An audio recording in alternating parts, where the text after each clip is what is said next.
कि शहबाज वज़ीर आज़म बन गए, कैसा लग रहा है आपको? नहीं, वो अच्छा है। वो उनके ऊपर बहुत बड़ी जिम्मेदारी आ गई है, तो वो भी जिम्मेदारी क्या जिम्मेदारी? पाकिस्तान के लिए काम करेंगे वो इंशाअल्लाह। इनको मुबारक हो। और ये अल्लाह खुश हैं इससे? हम खुश हैं। जितने सूबों में भी पार्टी बनी है उससे भी हम खुश हैं। ये मिल के काम करेंगे इंशाअल्लाह, कुछ आसानियाँ हो जाए। इसके पीछे तो बहुत सारी बातें हैं, लेकिन हो सकता है वो उनको वोट ज़्यादा पड़े। ज़्यादा हो गई है। बस जब से आंखें पूरी खोली हैं ना, तो पता चल गया कि धांधली भी होती है हमारे मुल्क के अंदर, और हमारे मुल्क की धांधली के ऊपर खड़ा है।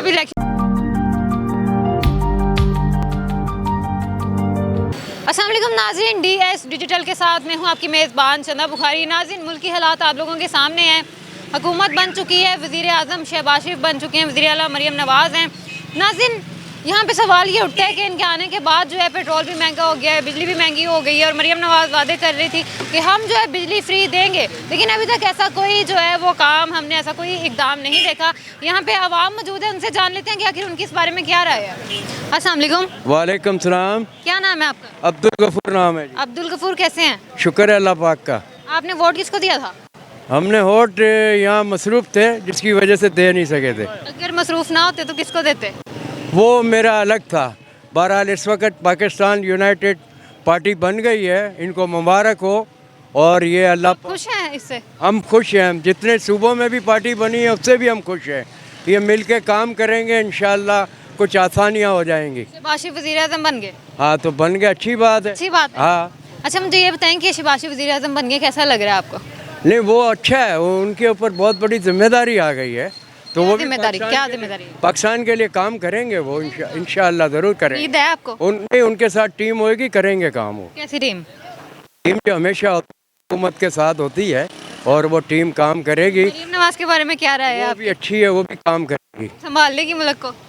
बात पता है क्या, ये टीम होती है, पूरा टीम वर्क होता है, एक बंदे का काम नहीं होता है। ये इंसान को अल्लाह ने अशरफ मखलूक़ात बनाया है। देखिए ना, अब पेट्रोल भी महंगा हो गया है, बिजली भी महंगी हो रही है। क्या लग रहा है, ये सस्ती भी होगी या बढ़ती जाएगी? ये महंगाई कम नहीं हो सकती है। कम नहीं हो सकती। नहीं, अफरात ज़र को रोकना होगा, इकॉनमी को सही करना होगा, एक्सपोर्ट बढ़ाना होगा। मरियम नवाज ने तो वादे किए हुए थे कि हम बिजली फ्री देंगे। बहरहाल ये है कि बिजली तो नहीं दे सकते हैं फ्री। कुछ वो मामलात कुछ ऐसे नारे लगा रहे थे अवाम को। अंदर जाके है ना, मामलात कुछ और हो जाते हैं, पहले कुछ और होते हैं। जो काम है ना, बस कानून की बालादस्ती हो, समझे ना, आइन की हुक्मरानी हो। अल्लाह पाक सबको तौफीक दे जो हम कानून के ऊपर अमल करें। हम जहाँ यहाँ खड़े हुए हैं, देखो हम सब कानून पे अमल कर रहे हैं? नहीं कर रहे हैं ना, हमें करना चाहिए। जब तक जो कौमें अपने आप की हालत को नहीं बदली करेंगी, अल्लाह पाक उस वक्त तक कुछ भी नहीं करेगा। क्या हुक्मरानों का कोई बीच में अमल दमल नहीं होता? हुक्मरानों के पास पॉलिसी होती है, उनके मंशूर होते हैं, मगर वो अब जो है ना, सबके मंशूर एक साथ हैं। अच्छा, मेरी बात सुने, मुखालफिन जो है ना, उनका तो ये कहना है जी, ये धांधली से आगे हैं, वज़ीर आज़म ये बन ही नहीं रहा था, इन्होंने धांधली की है इसलिए वज़ीर आज़म बन गए हैं, वज़ीर आला बन गए हैं। आप इस बारे में क्या राय रखते हैं, हुआ है ऐसा कुछ? नहीं, अगर बात पता है क्या, ये जिस तरह ये कह रहे हैं कि भी हमारे धांधली हुई है, जो भी हुआ, बहरहाल अब सबको वोट मिल गए। अब जो मुल्क में अफरा तफरी थी, वो सियासत की वजह से ख़त्म हो गई। अब लोगों में खुशी हो गई। अब इनका काम है मिल के ना हुकूमत जो ना करें। लग रहा है लोग खुश हैं? पब्लिक तो मुतमिन हो गई ना, वो टेंशन ख़त्म हो गया पब्लिक को। आपको एक बात बताऊं, पूरी दुनिया के अंदर जो है ना, 10% लोग जो है ना, वो सियासत में इंटरेस्ट लेते हैं। बाकी लोगों को रोज़गार चाहिए होता है, काम चाहिए होता है, वो इंटरेस्ट नहीं लेते हैं। जो वो 10% लोग जो है ना, जिसमें हमारे यूथ भी है, मीडिया भी है, सारे साथ सतून है, वो मिल के हुकूमत चलाते हैं। तो उनका काम है, ज़िम्मेदारी है कि वो चलाएं, ईमानदारी से करें। अल्लाह जो कहता है कलाम पाक में कि अपने वो फ़र्ज़ अदा करें, ज़िम्मेदारी अदा करें। सब अपनी अपनी ज़िम्मेदारी अदा करेंगे, पाकिस्तान अच्छा हो जाएगा। तो ये बताएं कि पैगाम क्या देना चाहते हैं अब शहबाज शरीफ जैसे वज़ीर आज़म बने हैं, उनके लिए कोई लाइन बोलना चाहते हैं, कोई जुमला उनके लिए कुछ कहना चाहते हैं उन्हें? बहरहाल उनके लिए वो अगर मुझे इस काबिल कभी समझेंगे तो उनको बता देंगे। हमारी वजह से ही वो बने नहीं हैं, पता, अवाम की वजह से। वो अगर हमें इस काबिल समझेंगे तो हम बता देंगे कि 5 करोड़ 30 लाख कर रहे हैं पाकिस्तान में, इनके डेटे तैयार करने हैं और किस तरह से ये करना है, वो बात की बात है। हाँ, इंशाअल्लाह। आप क्या काम क्या करते हैं? हम कोई घूमते रहते हैं, ऐसे ही हैं, बस मजदूर आदमी। अभी नमाज का टाइम है हमारा। अल्लाह आसानियाँ करे, अल्लाह सबकी खैर करे। पाकिस्तान जिंदाबाद। कैसे हैं आप? अल्हम्दुलिल्लाह। तो मुझे ये बताएं, वोट किसको दिया था आपने? PTI को। पीटीआई को दिया था। देख लें फिर अब जो वज़ीर आज़म है वो तो नून लीग के बन गए हैं। इसके पीछे तो बहुत सारी बातें हैं, लेकिन हो सकता है वो उनको वोट ज़्यादा पड़े हों, वो जीत गए हों। आपको लगता है? नहीं, मुझे नहीं लगता। आपको नहीं लगता? आपको क्या लगता है? भाई जो पिछले 70 साल से चलता आ रहा है वही सीन हुआ है, इस दफ़ा ज़रा ज़्यादा हो गया। हाँ, अवाम ने तो वोट इमरान खान को दिया है। इलेक्शन में धांधली हुई है? हमेशा होती है, हमेशा होती है। हमेशा होती है। इस दफ़ा ज़्यादा हो गई है। बहुत ज़्यादा हो गई है। आप ये मतलब इतने आप यकीन से कैसे कह रहे हैं कि इस दफ़ा ज़्यादा हो गई है? बस जब से आंखें पूरी खोली हैं ना तो पता चल गया कि धांधली भी होती है हमारे मुल्क के अंदर, और हमारे मुल्क की धांधली के ऊपर खड़ा अभी इलेक्शन का कोई फ़ायदा नहीं हुआ? कोई फ़ायदा नहीं हुआ इलेक्शन का। पहले हम तो पहले कह रहे थे, हम मतलब कि हम पाकिस्तानी हम तो पहले ही सोच रहे थे कि ऐसा ही होना है, लेकिन ये बिल्कुल उनके लिए भी अनएक्सपेक्टेड हो गया जो ये इस तरह करते हैं कि अवाम ने बहुत ज़्यादा वोट दिया और वो सारा पड़ा इमरान खान को। उनके लिए भी मुश्किलात का सामना उनको करना पड़ा कि बड़ी मुश्किल से उन्होंने गैम्बलिंग क्या की। इस दफ़ा तो ये कह लो कि मैं ऐसे कहूँगा कि जलील होके आए हैं। इस दफ़ा जलालत ज़्यादा हो गई।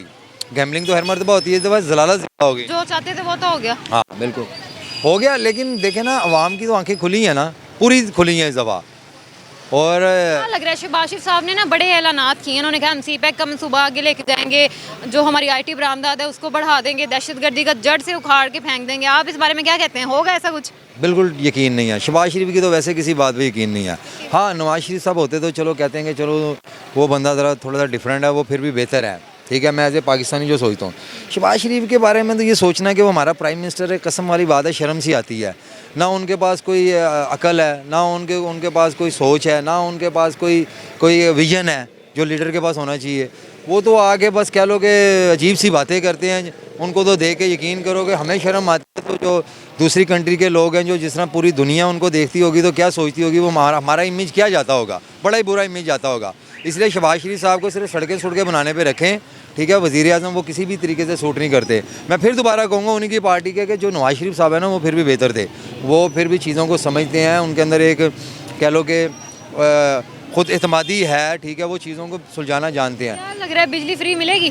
कुछ भी नहीं फ्री मिलना। ये हमेशा जो डायलॉग मारते हैं, इस दफ़ा उनको ज़रा डायलॉग ज़्यादा मारने पड़े, क्योंकि उनको पता था कि हमारे हाथ में कुछ नहीं है।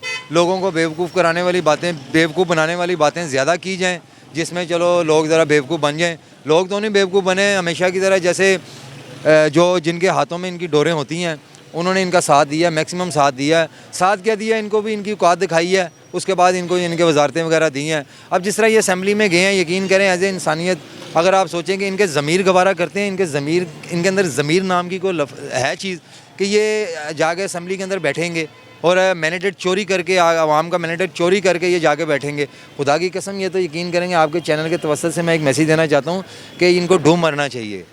खुदा की कसम डूब मरना चाहिए। ये एक नॉर्मल रवैया नहीं है, ये बहुत नीचे का रवैया है कि ये हारे हैं और जाके असेंबलीज़ में बैठ रहे हैं और ऊपर से जाके ऐसी बातें कर रहे हैं, ऐसा रवैया रखा हुआ है इन्होंने आवाम के लिए कुछ नहीं करना। ये अब इन्होंने आए हैं सिंपली, इन्होंने अपने केसेस माफ़ करवाए हैं, उसके बाद इन्होंने कहा चलो थोड़े बहुत और मज़े ले लीजिए, तो इनके मज़े इनके गल पड़ने वाले हैं। ये अवाम का जो इन्होंने हाल कर दिया है ना, यकीन करें गैस के बिलों में अब बिजली के बिल आने वाले हैं, ठीक है। इनकी सारी स्ट्रेटजी जो है ना अवाम को समझ आ गई हुई हैं, ठीक है। ये अवाम को सिर्फ तकलीफ़ें देने आए हैं, इसके अलावा कुछ नहीं देंगे।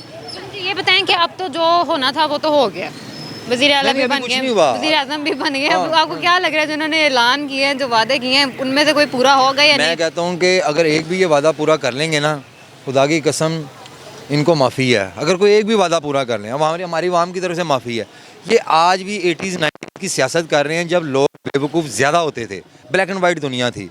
अब तो सेल्फी का दौर है, आप आगे से तस्वीर उतार रहे हो, पीछे आपको पता चल रहा था कौन क्या कर रहा है। तो ये इस दौर में भी अगर लोगों को बेवकूफ़ बना रहे हैं तो ये बेवकूफ़ बन चुके हुए हैं। अवाम बेवकूफ़ नहीं है। अब अवाम सिर्फ इनका गिरेबान पकड़ने वाली है, वो वक्त आने वाला है, ठीक है। क्योंकि अवाम फट रही है। यहाँ पे आप खड़े हो जाएं, 10 बंदों से खड़े करके पूछ लें क्या आप किस टेम्पो में किस तरह ज़िंदगी गुजार रहे हैं। खुदा की कसम 10 के 10 बंदे गालियाँ निकालेंगे अपने मुल्क के सिस्टम को, अपने मुल्क की इंतज़ामिया को।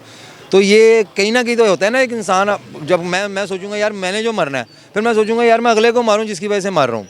अवाम का ये टेम्पो बना हुआ है, अवाम का ये रवैया होने वाला है, अवाम फटने वाली हुई भी है।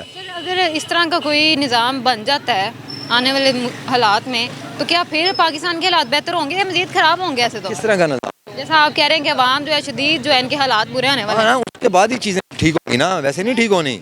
इनके साथ लड़ाई हमें खुद लड़नी पड़ेगी, ये नहीं ठीक करेंगे। ये तो पत्थर पे बात लकीर है। इन्होंने ठीक करनी होती ना तो बहुत पहले कर चुकी थी। हम पाकिस्तान का ये हाल ना होता।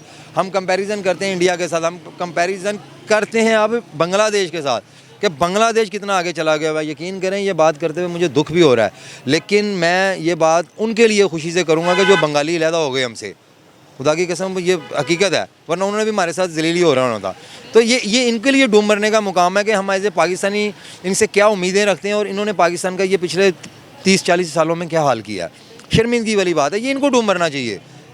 ये तो अपनी शक्लें छुपाते फिरें कि यार हमने इस काम के इस तरह के काम ही नहीं किए आवाम को किसी तरह की कोई बेहतरी के लिए। तो ये कौन से मुँह लेके आते हैं आगे कहते हैं हम ये कर रहे हैं वो कर रहे हैं। अब देखें ना, मैं एक वीडियो देख रहा था कि हमारी वज़ीर आला साहिबा मरीम नवाज़ मेरे लिए काबिल एहतराम है, हमारी बहन है, माँ बहन की तरह है, ठीक है, लेकिन वो देखें ना आगे किस तरह की बातें कर रही हैं कि हम लोगों को आटा देंगे, लोगों को ये वही चीज़ें जो वाईफाई फ्री देंगे, वाईफाई फ्री देंगे।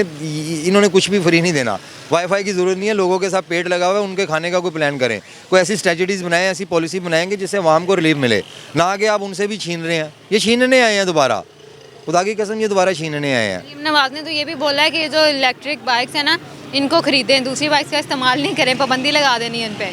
उन्हें कहें ये आप हमें बात ना कहें, ये हमें खुद भी पता है। हमारे लिए जो आपका काम है ना, हमारे लिए वसाइल पैदा करें, आप ही हमें मशवरे ना दें। ये तो हमें भी पता है, पेट्रोल नहीं होगा, इलेक्ट्रिक बाइक होगी, वो फ़ायदा देगी।